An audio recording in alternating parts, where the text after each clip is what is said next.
Assalamualaikum warahmatullahi wabarakatuh. Selamat pagi, siang, sore, Bapak Ibu dosen, asisten, serta teman-teman sekalian. Kami dari kelompok 11 K3 yang beranggotakan saya Andi Sekul Mubarak dengan NIM 182233139 serta rekan saya. Nana Arif Sutiono dengan NIM 182232120. Pada kesempatan kali ini, kami akan mempresentasikan hasil analisis dan implementasi dari tugas mata kuliah pengembangan aplikasi web dan mobile, yaitu sebuah virtual lab yang kami beri nama CodeX. Oke, jadi untuk bagian pertama kita akan membahas kebutuhan sistem Codex. Jadi untuk kebutuhan fungsionalnya, sistem kami tuh harus bisa mengautentikasi pengguna dengan akun Google. Lalu bisa melindungi rute. Jadi halaman tutorial itu hanya bisa diakses oleh pengguna yang sudah login.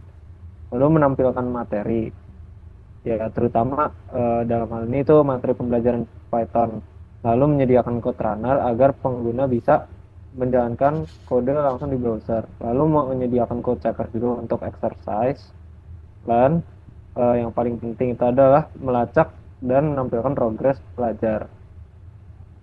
Lalu untuk kebutuhan non fungsionalnya itu kami berfokus pada keamanan. Jadi kami melindungi API endpoint dengan JWT dan menyimpan kredensial di environment variables. Lalu usability. Sistem menyediakan light mode dan dark mode serta navigasi yang konsisten. Lalu ada kinerjanya. Code runner itu bisa berjalan di sisi klien menggunakan scope.js untuk umpan balik. Oke, selanjutnya kita masuk ke bagian 2 yaitu penerapan sistem thinking. Jadi, kami menerapkan sistem thinking yang dimana kami melihat CodeX itu sebagai satu kesatuan sistem yang terintegrasi. Sebagai contoh, sistem autentikasi. Nah, di sistem autentikasi ini alurnya itu tidak sederhana. Jadi yang pertama, front end bakal memicu redirect ke back end. Kemudian, back end akan berkomunikasi dengan Google OAuth. Yang ketiga, Google bakal mengembalikan data ke callback di backend. Kemudian, backend akan memeriksa data ke database Supabase. Kemudian, backend akan membuat token JWT dan mengirimkannya kembali ke frontend. Dan yang terakhir, frontend akan menyimpan token dan memperbarui state. Dan untuk sistem pelacakan progres itu hampir mirip dengan sistem autentikasi. Dan untuk kegagalan di satu titik, misalnya di middleware JWT, itu akan merusak alur pelacakan progresnya, yang akan menunjukkan betapa terhubungnya untuk keterkaitan step komponen. Lalu kami juga menggunakan pendekatan design thinking dan user-centered design. Nah, pada tahap empathize ini, kami memahami bahwa pengguna ingin belajar dengan praktik langsung. Jadi butuh umpan balik instan dan ingin merasa ada kemajuan. Lalu masalahnya kami define bagaimana cara membuat platform belajar yang interaktif dan motivasi. Lalu solusinya adalah virtual lab yang menggabungkan materi, code runner, code checker, dan sistem progress. Nah, bukti fokus kami pada pengguna adalah belajar sambil praktik. Pengguna itu bisa langsung mencoba kode di halaman yang sama. Lalu ada umpan balik yang instan. Jadi code checker itu bisa langsung ngasih output yaitu berupa pass atau fail secara langsung. Lalu adalah mengurangi hambatan. Jadi kami menggunakan Google Login. Jadi nggak usah bikin email atau password atau akun baru lagi. Dan progress disimpan otomatis saat scroll. Jadi nggak usah klik-klik simpan atau segala macam. Kita masuk ke tahap selanjutnya, yaitu bagian UI UX design. Nah, untuk desain UI UX, kami berfokus pada kejelasan dan konsistensi. Dari sisi UI, kami mendukung light mode dan dark mode, dan kami juga memilih font Mullish dari Google Fonts karena modern dan lebih mudah dibaca. Dan kami juga menambahkan hover effect pada tombol untuk memberikan umpan balik visual yang menarik. Oke, dari sisi UX, kami menerapkan beberapa prinsip. Ya, seperti yang bisa dilihat, seperti yang di bawah ini. Contohnya yaitu ada visibility of system status. Jadi, pengguna bisa melihat progres mereka dengan jelas melalui tanda centang di sidebar. Kemudian ada konsistensi. Semua elemen tutorial memiliki layout yang identik. Ada navbar, sidebar, konten, dan tombol next. Dan ada flexibility. Scroll. Oke, jadi pengguna baru bisa belajar urut menggunakan tombol next, sementara pengguna lama bisa melompat antar modul via sidebar. Kemudian ada error recovery. Nah, saat validasi gagal, kami akan memberikan pesan yang spesifik seperti eh, test case fail, ada keterangannya, dan ya ini sangat membantu para pengguna. Oke. Kemudian ada bukti scroll. Nah, kemudian ada bukti pengembangan berfokus pada kebutuhan pengguna. Nah, jadi di sini tuh ada terdiri dari beberapa bukti yang di bawah ini, yaitu yang pertama ada desain yang interaktif dan memberikan umpan balik. Nah, jadi eh, bagian ini memberikan visual effect seperti efek over. Nah, bakal memberikan umpan balik langsung pada pengguna bahwa elemen ini sangat interaktif. Lanjut, ada tipografi yang mudah dibaca. Contoh hasil tulisannya sebagai berikut. Nah, seperti yang saya jelasin di awal tadi, nah pemilihan formulir ini bakal menunjukkan perhatian pada keterbacaan. Dan ada yang terakhir, ada struktur layout yang terorganisir. Nah, terlihat ada navigasi yang jelas, bakal membantu pengguna menemukan apa yang mereka cari dengan cepat. Nah, bagian selanjutnya itu merupakan bagian model UML yang merepresentasikan sistem kami. Jadi yang pertama itu ada use case diagram. Nah, use case diagramnya ini itu menunjukkan satu aktor saja, yaitu pengguna. Dan use case utamanya adalah autentikasi, lalu melihat materi, menjalankan kode, mengerjakan latihan, dan melihat progres.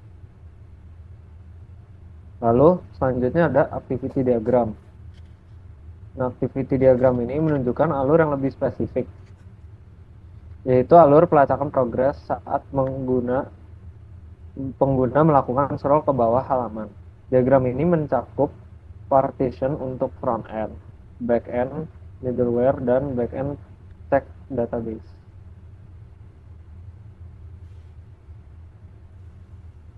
Selanjutnya kita masuk ke bagian 6, yaitu jadwal implementasi dan estimasi biaya. Nah, untuk jadwal implementasinya sendiri terdiri dari 5 tahap. Yang pertama ada perencanaan dan desain, implementasi, testing, serta deploy. Nah, di implementasi ini dimulai itu dari tanggal 17 September sampai di akhir deploy 12 Oktober. Ya, untuk aktivitas-aktivitasnya bisa ya terdiri dari ada kita mulai dari riset teknologi, kemudian kita masuk ke front end, kemudian ke back end, dan terakhir kita konfigurasi versionnya, kita deploy. Oke, lanjut. Ya, ada estimasi biaya proyek. Nah, untuk estimasi biaya proyek sendiri itu tidak dipungut biaya sama sekali atau sama dengan 0 rupiah, dikarenakan kami menggunakan fitur-fitur free tier dari penggunaan layanan layanan cloud dan tools yang tersedia, misal dari Supabase, terus Freshel yang ada fitur free tier, Obiplan, kemudian backend, ya dan sebagainya. Jadi tidak dipungut biaya sama sekali karena kami menggunakan software yang open source juga dan gratis. Nah selanjutnya ini adalah arsitektur dan teknologi yang kami gunakan. Jadi untuk front end itu sendiri kami menggunakan React yang dibuild dengan Vite. Habis itu ada routingnya itu dengan React Router DOM. Nah, styling itu menggunakan Tailwind CSS dan Vanilla CSS yang dikelola oleh React Context API. Nah, selanjutnya ada beberapa library yang digunakan, yaitu adalah Monaco Editor itu untuk code editor buat Pythonnya, dan Scope.js sini tuh interpreter Python yang akan berjalan di browser klien. Lalu untuk backendnya selanjutnya kami gunakan Node.js dengan framework Express. Lalu autentikasinya digunakan dengan Passport.js, strateginya itu Google awal, dan kami menggunakan JWT itu JSON Web Token untuk manajemen sesi. Lalu database-nya kami gunakan Supabase yang digunakan penggunaan di dalamnya itu adalah PostgreSQL. Lalu untuk hostingnya terakhir itu di host di Vercel untuk front end dan back end-nya. Kita akan masuk ke bagian dokumentasi API endpoint. Nah, sistem kami itu memiliki beberapa API endpoint utama. Pertama ada endpoint autentikasi. Nah, di endpoint ini ada yang namanya get out Google yang akan memulai proses login, dan ada get out Google callback. Ini tuh adalah endpoint yang ditangani Google setelah login berhasil. Setelah login berhasil, kemudian akan mengembalikan JWT ke frontend kami agar bisa dibaca. Dan selanjutnya ada endpoint progress belajar. Nah, di endpoint ini ada yang namanya get API progress, di mana digunakan untuk mengambil data progress pengguna. Dan ada post API progress yang digunakan untuk eh, menyimpan atau memperbaharui progress. Nah, semua endpoint progress ini itu dilindungi oleh middleware autentikasi JWT yang mewajibkan header otorisasi bearer token. Oke, selanjutnya ini tampilan home dari website yang kami buat. Jadi pada home ini itu ada eh, logo dan tulisan-tulisan seperti code atau deskripsi singkat dan judul. Lalu di sini tuh ada fitur yang masih dalam proses pengembangan yaitu search. Untuk sekarang masih belum begitu diperlukan karena yang sekarang baru ada itu adalah bahasa Python ya. Jadi sekarang di sini juga masih di home ini juga ada fitur contents yang mana di sini tuh akan menampilkan sekumpulan bahasa pemrograman ya. Jadi di sini tapi masih dalam tahap pengembangan juga. Jadi di sini masih Python aja. Nah, selanjutnya ada fitur sign in. Dan di sini saya akan melakukan sign in. Nah, di sini adalah tampilan ketika eh, sudah melakukan sign in. Jadi eh, sign in di sini akan berubah jadi logo profile dan di sini ada progres belajarnya. Ketika eh, dalam proses logout, Anda tidak bisa langsung ke tampilan pembelajarannya, ke modulnya. Jadi harus sign in dulu. Nah, ketika sudah masuk ke modulnya, di sini ada dua fitur, ada satu fitur lagi di navbarnya ini adalah dark mode dan light mode. Nah, di sini tuh eh, ada banyak code block kayak gini. Di sini bisa diketik apapun dan akan bekerja seperti Python pada umumnya ya. Dan di sini juga sudah dilengkapi dengan code-code yang standar untuk eh, menyesuaikan pembelajaran. Misalnya pada introduction ada Hello Python ya di sini. Nah, di sini juga kalau misalnya trigger eh, pembelajaran untuk modul tertentu itu sudah selesai, itu ketika usernya itu sudah nge-scroll sampai ke halaman paling bawah modul tersebut gitu. Misalnya di introduction nih saya sudah scroll di paling bawah, maka akan ada checklist di introduction sama halnya dengan Python if else. Dan untuk exercise-nya itu sendiri, kondisi triggernya itu ketika semua persoalan yang ada itu sudah dijawab. Misalnya di sini kan masih belum ada. Jadi fail. Ketika saya jawab ini, misalnya ketika programnya berhasil dan benar akan menghasilkan output pass ini. Dan untuk menyelesaikan modul exercise, semua persoalan di sini tuh harus pass. Nah, ini logonya itu bisa diklik untuk balik ke home. Dan tadi sudah bisa dilihat ada dua dari 6 modul, berarti sudah 33% progres belajarnya tersimpan. Sekian dari demo untuk website kami. Oke, terakhir kita masuk ke bagian hasil akhir dan evaluasi.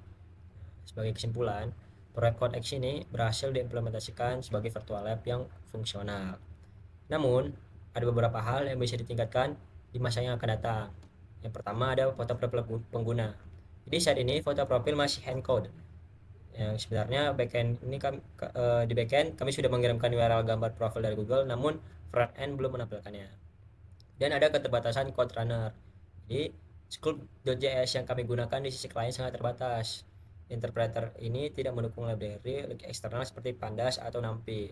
Untuk virtual lab yang lebih serius, eksekusi kode idealnya akan dipindahkan ke sandbox di sisi backend. Dan ada mekanisme trigger progress.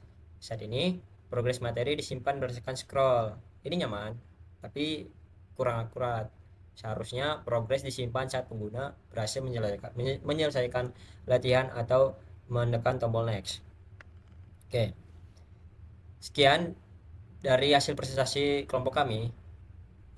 Terima kasih, mohon maaf apabila ada kesalahan kata, dan proyek ini juga dapat diakses di link virtual lab di lampiran, dan ada tertera link repository GitHub-nya juga. Terima kasih atas perhatiannya. Assalamualaikum warahmatullahi wabarakatuh.